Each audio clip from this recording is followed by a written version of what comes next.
छत्तीसगढ़ में शनिवार को सामने आए नगरीय निकाय चुनाव के नतीजों का असर प्रदेश की सियासत पर भी दिखने लगा है। बीजेपी में जहां खुशी की लहर है, वहीं कांग्रेस की अंदरूनी कला सामने आ रही है। कांग्रेस नेता और पूर्व मंत्री अमरजीत भगत ने हार के लिए कांग्रेस की पहली पंक्ति के नेताओं पर निशाना साधा, जिस पर बीजेपी को भी निशाना साधने का मौका मिल गया। आखिर कैसे, इस रिपोर्ट में आपको बताते हैं।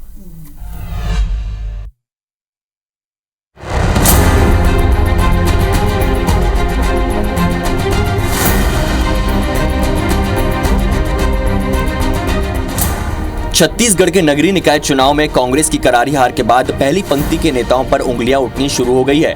कांग्रेस नेता और पूर्व मंत्री अमरजीत भगत ने पूर्व सीएम भूपेश बघेल, पूर्व deputy CM TS Singhdeo, PCC chief Deepak Baij और नेता प्रतिपक्ष चरणदास महंत पर निशाना साधा।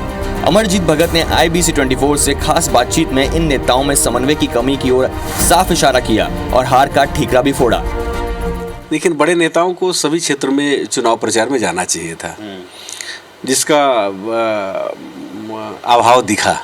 अपना एरिया लेकर के सब लोग बैठ गए और उसमें जो एक मैसेज जाना चाहिए था कि सब मिल करके करने से अच्छा आएगा, वो मैसेज दे पाए।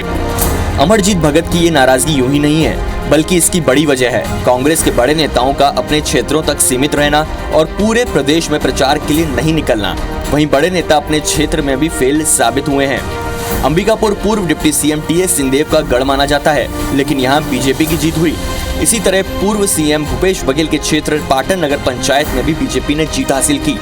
नेता प्रतिपक्ष चरणदास महंत के क्षेत्र सक्खी नगर पालिका में भी अध्यक्ष पद पर निर्दलीय प्रत्याशी ने जीत दर्ज की। रविंद्र चौबे भी साजन नगर पालिका में कांग्रेस को नहीं जिता पाए। सिर्फ दीपक बैजी बस्तर नगर पंचायत में कांग्रेस उम्मीदवार को जिता पाए।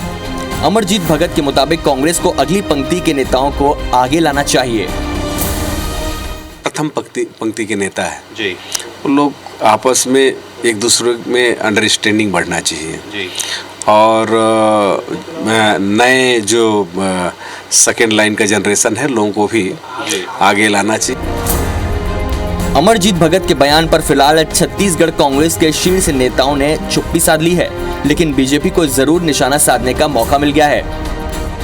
पहले जय वीरू में झगड़ा चलता था, जय वीरू के झगड़े की बात की जाती थी, वो कम पड़ जा रहा था।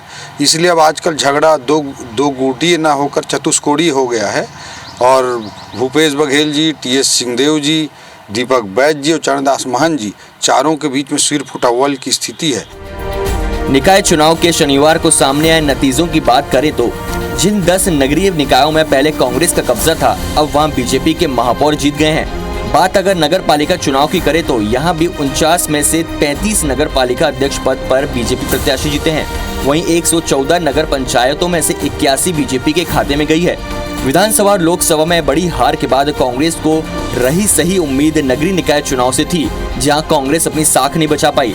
अब त्रिस्तरीय पंचायत चुनाव की बारी है, जिसके लिए वोटिंग सोमवार से शुरू हो रही है। अब ये देखना दिलचस्प होगा कि कांग्रेस यहां बीजेपी को टक्कर दे पाती है या मुकाबला एक तरफा रहता है। हालांकि एक सवाल फिर भी बना रहेगा कि कांग्रेस नेताओं में क्या वाकई समन्वय की कमी है और पार्टी में अगली पंक्ति के नेताओं को आगे बढ़ाने से कौन रोक रहा है। सौरभ सिंह परिहार, IBC 24, रायपुर।